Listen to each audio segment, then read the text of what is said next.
Hello there, welcome back to, well, U4 and my Khan of Khans, I believe, the 2 months squad attempt. We're going to continue with Golden Horde. I know, it's been a while, my apologies, it's actually been a week. I've had some issues with my computer, but it should all hopefully be solved right now. I also done a little bit more thinking about what I want to do here. I think still that I will not be getting any of the advices. There's no need for me to get any of these at the moment. Potentially having the army reform here could be good, so current amount of money, I am confident that using the army reform here could, well, not really help, but give me a little bit of a boost. So we'll go with that. And again, plan here, take care of first Georgia and also Ryazan, vassalize both of them. Then most likely start picking on Nogai, Kazan, and to some degree Crimea. We are going to ally the Timurids as soon as we can. We need some protection of our own. And hopefully here we can also conquer enough land of Karakonliu to actually create Persia. So we need to get down to, well, here, Gilan. So we need to take at least 3 provinces, most likely 4, because I do want that, well, continuous land border, so that's going to be important. But we're going to start this experiment, I guess I should call it, by declaring war on Georgia. And Ryazan next, I think. I'm a little bit unsure if I should probably declare on Ryazan first. We'll figure that out really, really soon. Uzbek Arkakonliu. I have no desire to join in an alliance with any of these, I think. Uzbek could potentially be useful, but I have limited diplomatic slots, and I will use one on Timurids, one on Georgia, and one on Ryazan. So I think we'll just ignore both of those. Let's see how this plays out. Ryazan is, as you know, a little bit of a... They are a wild card here. Don't discuss a spell out on Lithuania. That is not going to be helpful at all to these guys. There we go. They didn't get any sort of backup, which is, of course, wonderful. I'm going to take a chance here and make my ruler into general. And although I did get the advice that foot people are, well, shit, I do need some, well, extra manpower, more or less, in my army. And that is more or less a role they'll play. They'll fill, depending on how you want to look at it.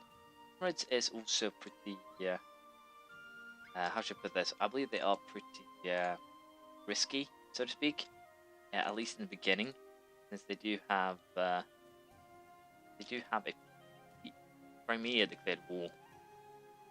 That's not good at all. So let's see here. Crimea is just Crimea and Nogai. I can potentially deal with them, but again, this is one of those situations where Timurids became war leader, and if they're going to get the troops to be great, if not, I am most likely going to get screwed. So I need to join up my forces before, well, that happens, and other things. And I think we can just despawn these guys, because they're just going to be, most likely the way. I have no idea if Timurids can actually, make it here. It seems like the Timurids are actually holding Kazan, which is going to definitely be helpful for me. And if we can protect that army, then we might actually have it shot at less. That is, if we can protect it, which is to some degree really, really doubtful here. Now, hopefully the Kazan army will, attach to me. Then we can use this army here with... I'm just going to have to hire a leader. Hopefully I can use this army to beat the Crimean one, judging by the fact that we do have some degree superior everything. So I'm going to take a chance here and try and take out the Crimean army, which could be a bit of a risky move here, but we'll see. No, it seems it worked perfectly. So sieging Crimea now will be of importance, and that is what we will be aiming to do here. If I can take some land of Crimea right from the bat, that would be fairly wonderful. And I am going to allow them to attach that unit so that we can actually protect our lands here. And I have to keep an eye on for the Georgian and also the Nogai army here to make sure that they don't do something stupid. But judging by the fact that we have Timurids incoming, what I really should do here, I think, is just fall back and allow the Timurids and also Kazan to deal with this, and hopefully then I can get some land of both of these if I play my cards right. We'll see. Anyways, I have to be careful here that I don't get completely ambushed, and hopefully I can, as I said, take some land of both of these and hopefully deal with, I have to deal with the Georgian army myself, but other than that I should be perfectly fine. We'll just leave Georgia as it is for least the time being, and we'll see if I can, as I said, get a favourable result during this war. So I'll allow sieges to more or less take place. We'll wait until Ryazan is done, and once they're done, we'll start moving some more troops and see how things play out. But I am pretty confident, at least I was, that we can get a good result in this war. The issue, of course, is that potentially I could run out of forces before that happens, and also Crimea is reinforcing their forces. So, yeah, not the best situation right now, especially with Georgia going after my army. So I think we'll just have to abandon. Yeah, that's not good. So I lost one army. Georgian army is going to get beaten here. Did get some positive modifiers. Can I make peace with Crimea? I cannot negotiate separate peace with someone who is the target of the war goal. Well, this has got to be the biggest goal ever. Biggest joke ever. I cannot negotiate peace with these guys because I am the war goal. As such, I'll probably get potentially thrashed, which is not a good thing, mind you. Let's see if we can actually make the vassalize them. Can, which is good. Also take some money of them. Money will be used by most likely mercenaries to help out in this war. And with that, I'm pretty sure I can hopefully turn this around. We're going to add 2 cavalry units to our army here. And as I said, hopefully that is enough to turn this war around. And I think I'm actually going to go back to my original plan, which was more or less to ignore Crimea, allow the Timurids to deal with them, and try and get some sieges up, a carpet siege, if you will. If I can pull something like that off, I might be well within my reach here. We'll see how it goes. I'm really having a bad day here. I attacked this army here, and my army appeared a day later and got completely crushed. It was a 5,000 army versus a almost extinguished, well, this army here. As a result, these are all the troops that I have left, and of course that's not a good thing. On the positive side, the Timurids have almost vanquished the might have to take some loans here too. Timurids have always vanquished Nogai, which should more or less leave us in a pretty comfortable situation when it comes to this war here. But I am, as I said, running out of money, and if I want to hire some more troops, I am definitely going to have to use a bit of money. So this is going to be pretty awkward, but I don't think I have, as you can see, I don't have any rebel issues as is, so I can allow the voice to rise. It's not really a problem. The only thing, as you can see, the rephrase manpower, well, recruitment and core creation, things really aren't good. It's going to hurt my money since we're producing less goods. But potentially, I think, could take a couple of loans and use that to our advantage here and basically hire either mercenaries or build horses or something and put them in Sakasa, complete the siege there. And to be perfectly honest, I don't think I have too much of a choice here. I think I have to rely on mercenaries, and thus we have to take, I think 3 loans should do it. Get us enough mercenaries here to actually go, well, at least 2 more horse units, which should leave at least a tiny bit of safety here. As you can see, Ryazan is also trying to help, weakly so, but they are helping. And the best thing here would actually be if the Timurids kick the asses of the Crimeans, and I managed to siege something. But I'm going to focus on getting rid of these guys now ASAP, or basically sieging Georgia before they become a big problem again. Because I really do not want to have to fight both Crimea and Georgia. I kind of want to vassalize them ASAP. And since I do have the diplomats free for the time being, these guys love me. Ryazan not so much, but I can just improve relations with them. And I'm a little bit unsure what to do next. Potentially, I could fabricate claims against Karakonliu. They are currently allied with Kasan. So, if I were to attack them, I would most likely get trashed because I have so few troops. We're not going to do that. Instead, we're just going to continue sieging here and hopefully get Georgia as a vassal rather rapidly. And if Crimea still refuses to end this war, we are going to siege the frontier, these 3 provinces, and potentially have, well, not really what I wanted here. As you can see, Nogai gives 2 provinces to the Timurids, and Crimea released Zaporozhye as a sovereign state. So, Timurids gain some prestige, but suffer. How long will my truce now last with Crimea? 10 years. 10-year truce for a war that I did not start, and a war that I, to be perfectly honest, had nothing to do with. I honestly feel that is a little bit harsh. 10-year truce.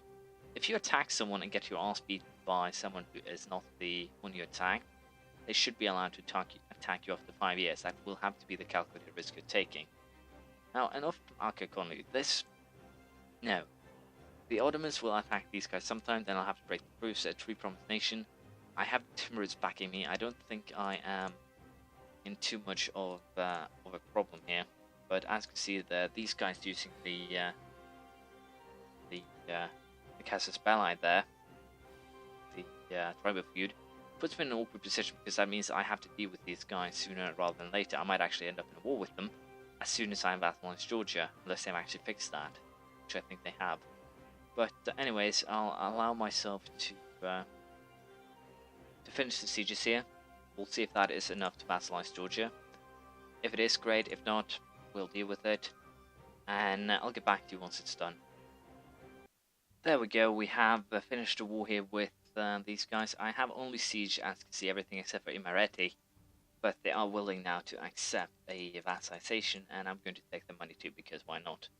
Now, the aggressive expansion is not something we ever need to worry about. As you can see, Byzantium is basically the ones that will care, except for Trebizond. Trebizond is usually a target of the Ottomans, and it's not something that I require, so I will not touch that at all.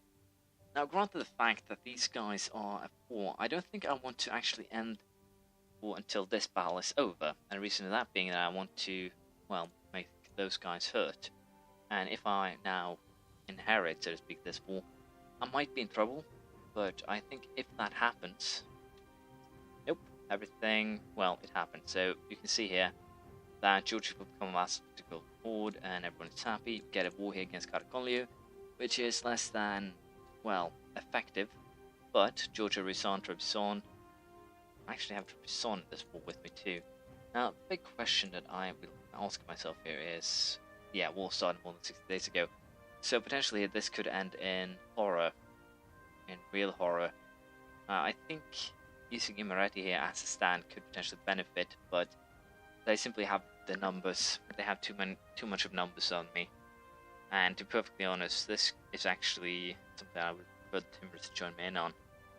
I'm a little bit unsure what will happen here, but I think I'll go for a white piece. I'll do a little bit of thinking before next time. But it's been a weird start. I have vassalized Georgia and Rizan. Allied a war. Georgia has been vassalized, Rizan has been vassalized, Crimea have suffered. I have suffered, to be perfectly honest. I need to kick Hassan's ass too, because I definitely want to take this land here so I can try and get myself up towards Perm. And hopefully block off Muscovy before they start to blob. I might actually have to make some, well, more or less special moves towards them in order to make sure that does not happen. But except for the fact that we're war with Karakonliu and Crimea, Guy and everyone, before I wanted to, things have basically been going well. We have pretty solid alliance here, the Timurids, and if I can use them in, well, my own devices, so to speak, then we'll probably have a real possibility of winning this. Well, it's just Karakonlu, it's just those 18,000 men. If I can get Rizan to get back to you, I think that we're actually going to reach to Manic. Yeah, we're going to go through Kartli back to Manic, and we're just going to wait this out, allow them to use attrition, or basically use attrition to our advantage, and potentially train some more forces here to help us out. I think that is the best, well, possibly the best thing I can do right now. But we'll see how it goes next time. Now, leave things as they are, and I'll continue war against Karakonliu, hopefully, and probably I'll take these 4 provinces down the line here. If I do beat them, it'll give me access to Persia, it'll give me a lot of land, and potentially then I can start beating up some more. Take this for instance, but if we go to the region map quickly here, I need the Persian region.